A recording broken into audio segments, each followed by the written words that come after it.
Assalamualaikum warahmatullahi wabarakatuh. Bismillahirrahmanirrahim. Alhamdulillahirabbil alamin. Wa bihi nasta'inu ala umurid dunya waddin. Wassalatu wassalamu ala asyrafil anbiya'i wal mursalin sayyidina wa maulana Muhammadin wa ala alihi wa sahabatihi ajma'in.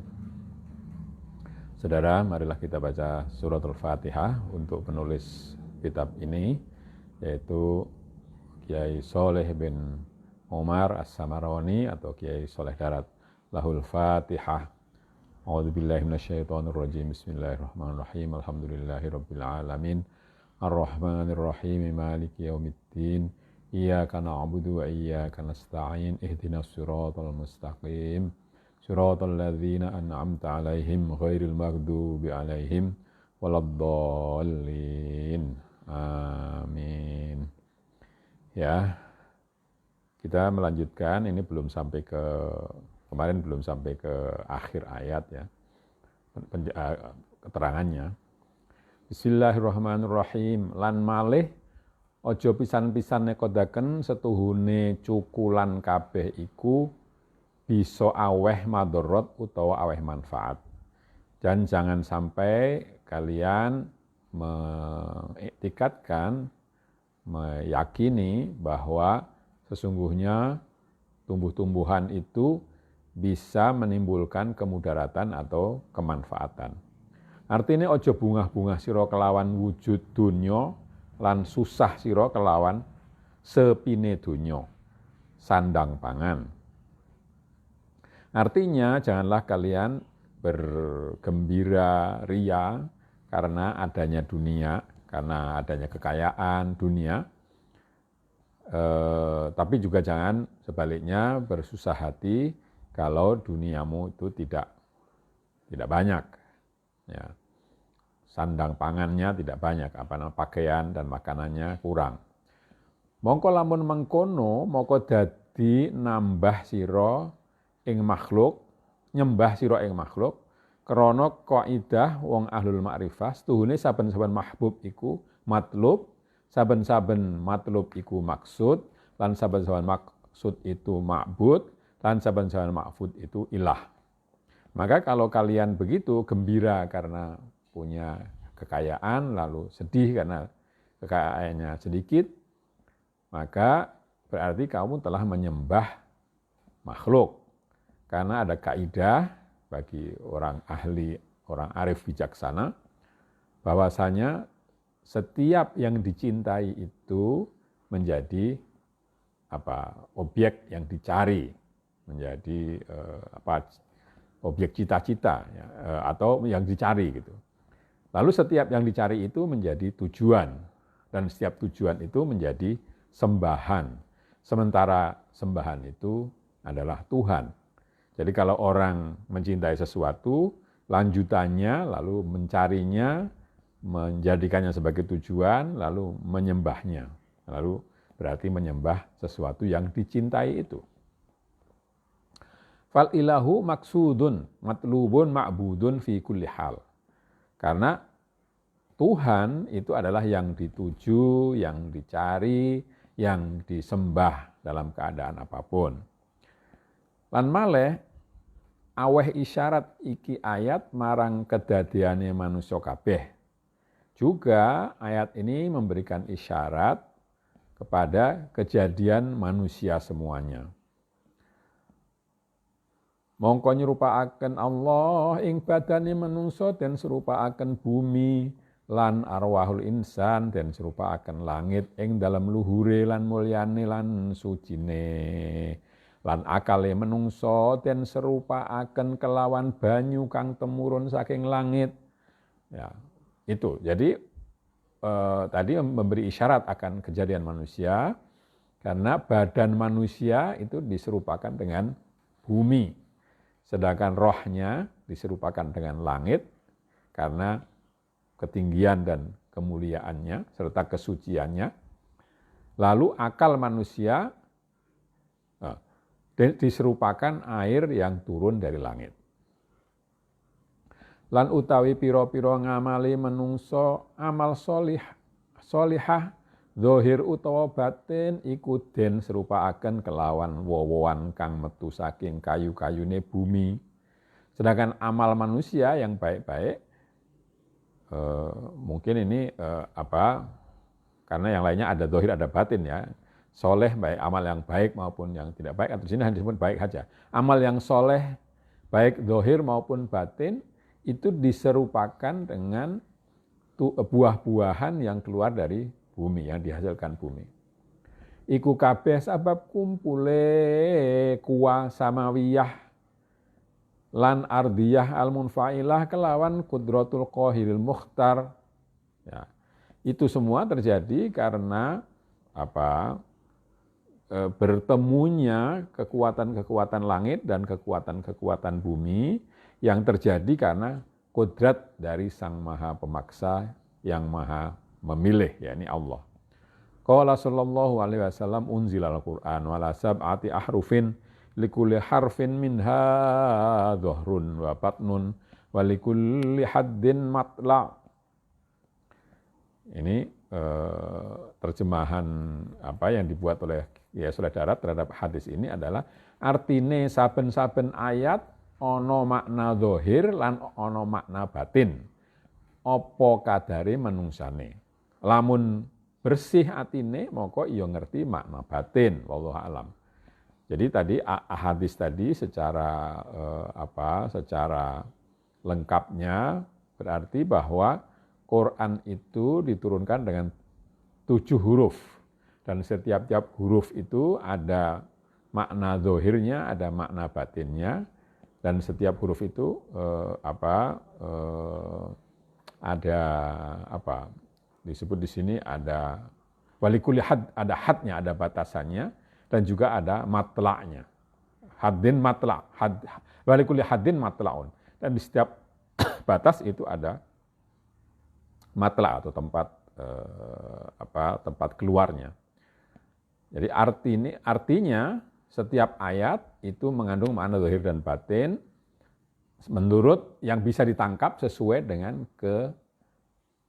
kecakapan manusianya. Bukan hanya kecakapan tapi juga keadaan batinnya.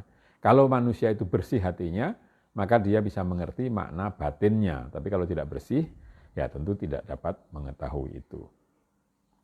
Makna al-isyari, makna isyarat. Ing dalam iki ayat aweh isyarat sifat kamulane subhanahu wa ta'ala lan dihine subhanahu wa ta'ala maring kawulane kabeh. Sifat kamalate tadi, sifat kamalate. Di dalam ayat ini ada isyarat mengenai sifat kesempurnaan dari Allah Subhanahu wa taala dan bahwa Allah Subhanahu wa taala itu lebih dahulu atau lebih di depan daripada semua hambanya. Mongko wajib ing atase kawula kabeh arep syukur ing Allah Subhanahu wa taala. Karena itu hamba-hambanya harus bersyukur kepada Allah Subhanahu wa taala. Lan malih aweh isyarah ing mulyane anak Adam krana wujude pitung langit lan pitung bumi lan saisine karone iku kabeh krana Al-Qadim. Ya. Dan juga memberikan isyarat kepada kemuliaan anak Adam. Karena adanya 7 langit dan 7 bumi itu, dengan segala isinya dalam keduanya, itu semua adalah untuk masa depannya manusia. Lan kabeh kapure nurut miturut apa karepe anak Adam sekira-kira lamun ngucapo anak Adam marang langit, "He langit, udana sira." Mongko yakti udan. Dan semua itu diperintahkan oleh Allah untuk patuh kepada anak-anak Adam. Jadi kapan saja anak Adam itu mengatakan, "Hei langit, turunkanlah hujan," maka hujan pun akan turun. Ya. Tentu itu kalau dalam anak sekarang, artinya manusia itu mempunyai kemampuan untuk memanfaatkan daya-daya yang ada di alam semesta ini. Kita manusia mempunyai kemampuan untuk untuk memerintah, mungkin begitu, tentu dengan mengetahui tabiat dari daya-daya itu ya. Ya, kita bisa punya alat-alat sepeda motor, mobil, kapal terbang itu kan dengan memerintah, dalam bahasa ini memerintah alam semesta. Lamun ngucap maring bumi cukulono sira ing cukulan, maka yakti miturut dadi cukul. Demikian juga kalau manusia atau anak Adam itu mengatakan kepada bumi, tumbuhkanlah tumbuh-tumbuhan, maka tumbuh juga, maka ditumbuhkan juga tumbuh-tumbuhan. Iku kabeh krana mulyane menungso, ya itu semua karena manusia itu adalah makhluk yang mulia. Qala ta'ala wa sakhkhara lakum ma fis samawati wa ma fil ardi jami'a. Ya, Allah berfirman, dan telah aku tundukkan bagi kalian apa yang ada di langit dan ada di bumi, semuanya. Mongko ana wujude kabeh iku krana arai anak Adam. Jadi adanya langit dan bumi semua itu adalah untuk anak Adam. Lan krana iki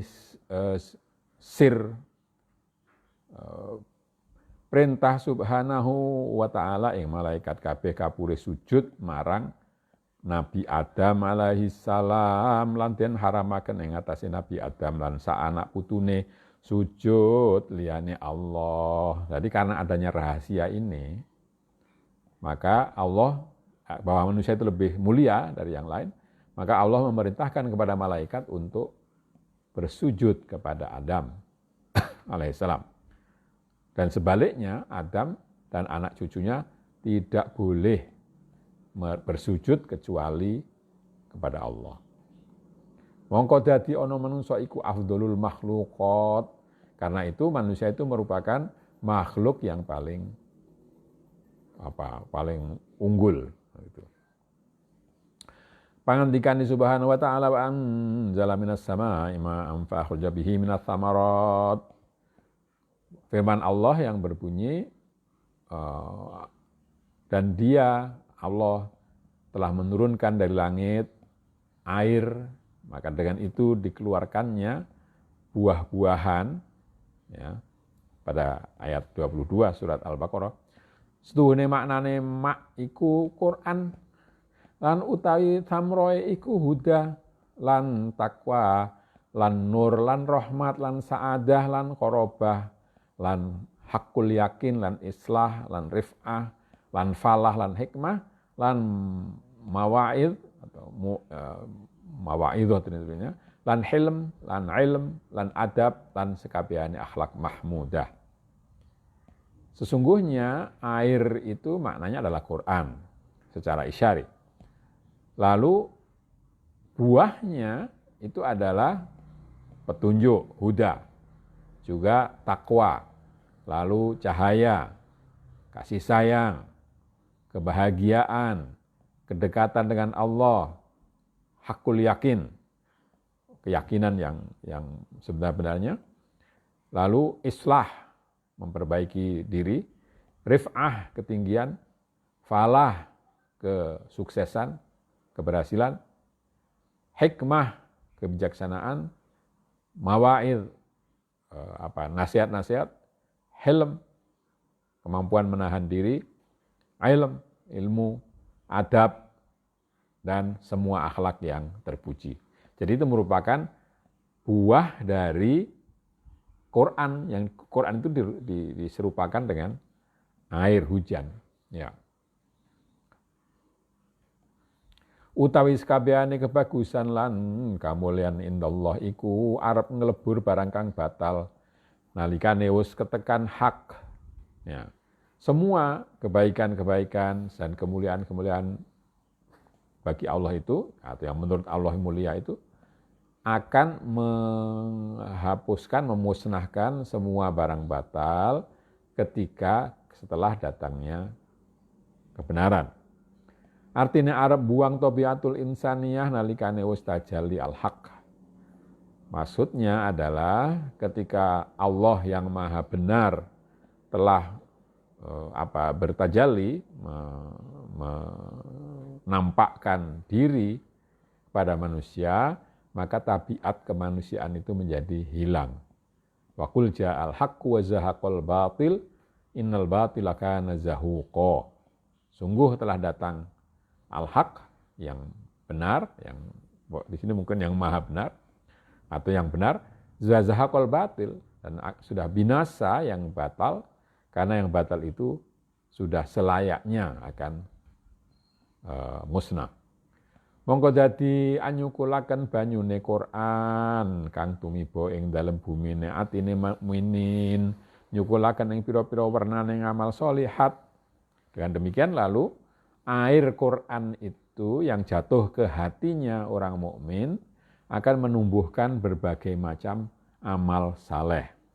Lan ya ikulah rupane rezekine manungsa kang cukul sabab udan Quran, dan itulah pada hakikatnya rezeki atau wujud dari rezeki manusia yang tumbuh dari hujan Al-Quran. Quran yang diserupakan hujan. Kadidene setuhune subhanahu wa ta'ala wus anyukulaken ing dalem iki bumi sabab udan ing pira-pira wernane cukulan krana arah dadi rezekine manungsa kabeh kelawan khas manungsa bloko. Seperti halnya Allah Subhanahu wa taala telah menumbuhkan di dalam bumi dengan hujan berbagai macam tumbuh-tumbuhan karena untuk rezeki bagi seluruh manusia, khususnya manusia saja, tidak yang lainnya. Jadi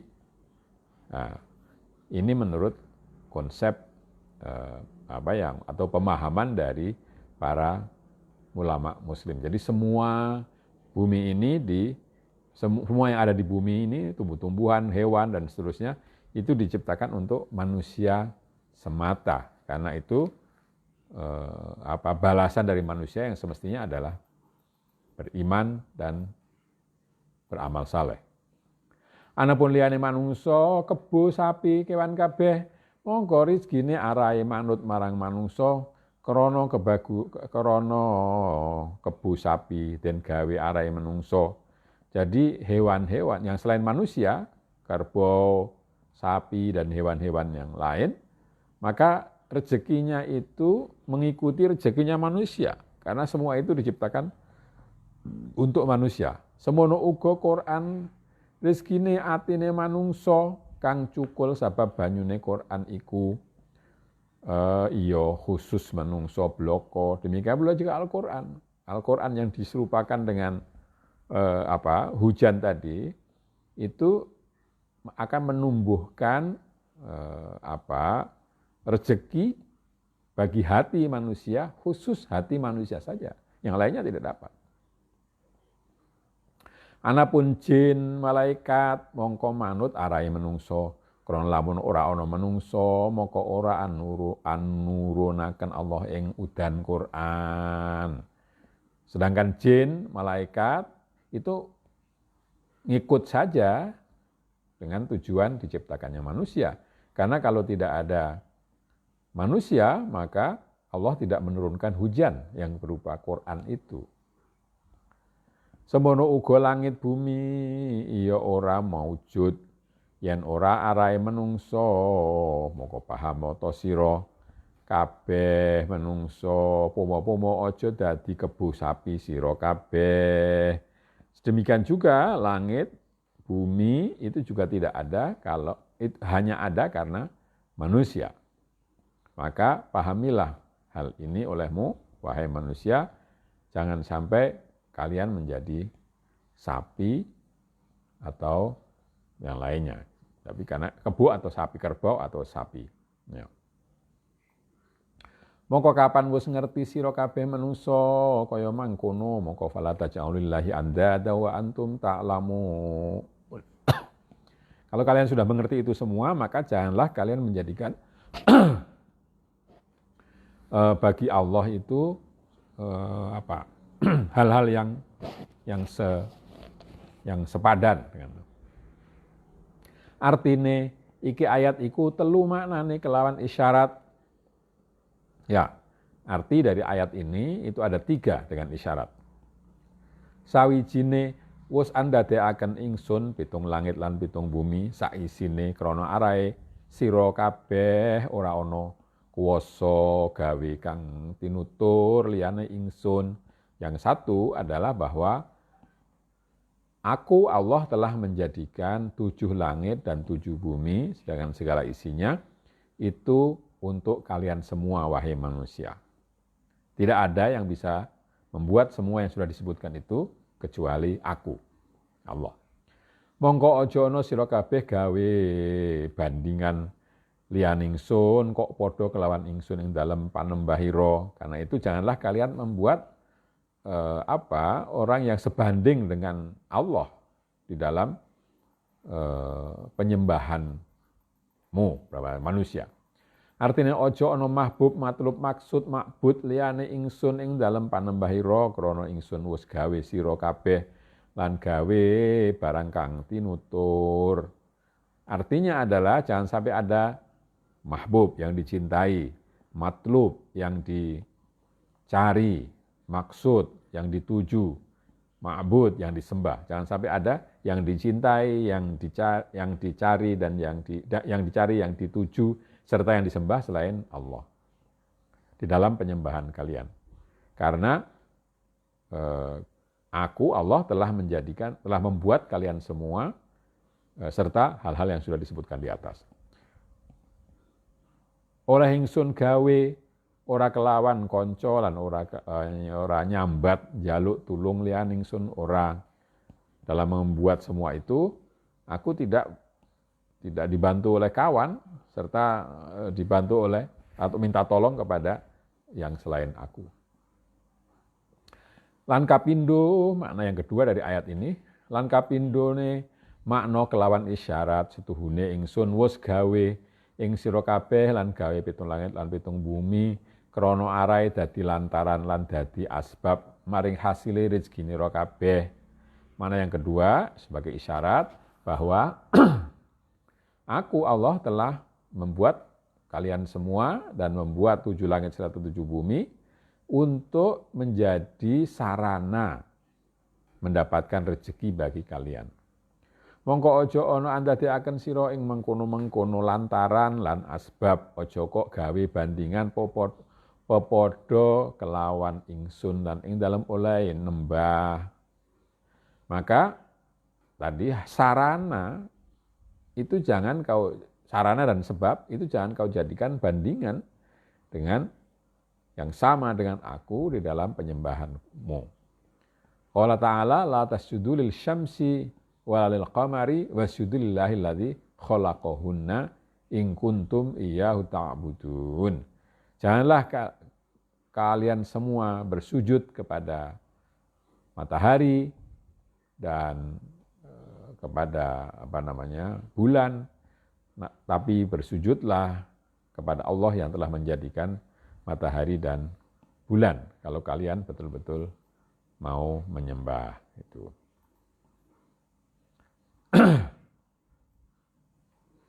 Gitu tuh sih.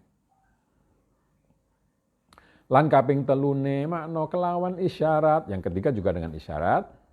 Makna yang ketiga, setuhune ingsun wis agawe maujud kabeh lan andadekaken ingsun ing dalam saben-saben sawiji padha anduweni demene dhewe-dhewe lan andadekaken ingsun ing manungsa kabeh demene kelawan ingsun lan makrifah kelawan ingsun.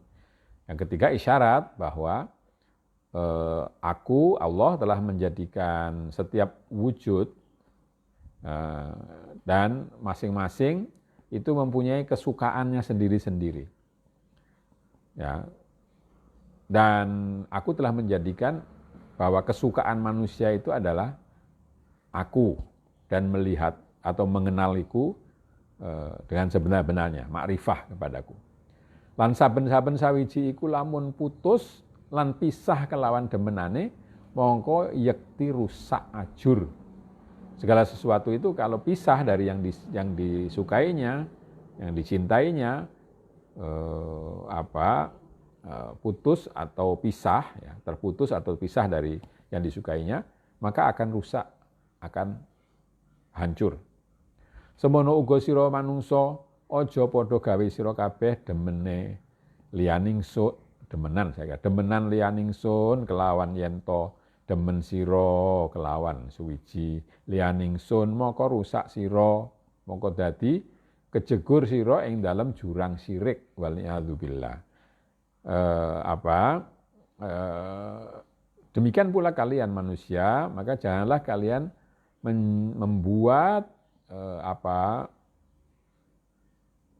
hal yang dicintai atau hal yang disukai selain Allah, selain aku, Allah. Ya. Dengan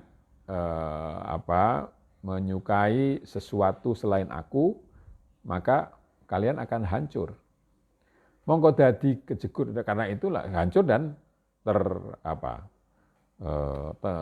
jatuh ke dalam jurang syirik. Nah, mohon perlindungan dari Allah kepada Allah dari hal yang semacam itu. Satu alinea lagi. Qala ta'ala wa minan nasi may yattakhidhu min dunillahi andada yuhibbunahum ka hubbillah. Dan di antara manusia itu ada yang mengambil padanan-padanan sembahan selain Allah yang mereka cintai seperti mencintai Allah. Mongko aran nid atau padanan ya.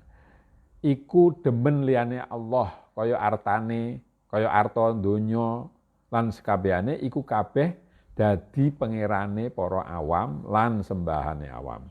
Yang dimaksud dengan nid atau padanan itu adalah kecintaan yang selain Allah. Ya, seperti harta, dunia ya, kenikmatan dunia dan semua itu menjadi Tuhannya orang awam serta sembahan mereka. Tegese ingkang den demeni lan ingkang den matlub maksud iku donya utawa arta. Maksudnya yang dicintai dan yang dicari, yang dituju oleh orang awam itu adalah harta. Mongko ora den wilang-wilang imane mukminin selagine ijih demen dunyane lali pengirane. Maka tidak dianggap beriman orang kalau masih menyukai dunia dan lupa kepada Tuhannya. Saya kira sampai di sini. Sebenarnya ada pertanyaan, tetapi karena jawabannya cukup panjang, tidak bisa saya jawab malam ini. Insya Allah besok saya akan memulai dengan menjawab pertanyaan itu. Pertanyaan mengenai makna kafah di dalam tafsir Faidur Rahman. Islam kafah menurut Faidur Rahman. Saya kira begitu. Kita akhiri dengan bacaan hamdalah. Alhamdulillahirabbil alamin. Akhirul kalam. Wassalamualaikum warahmatullahi wabarakatuh.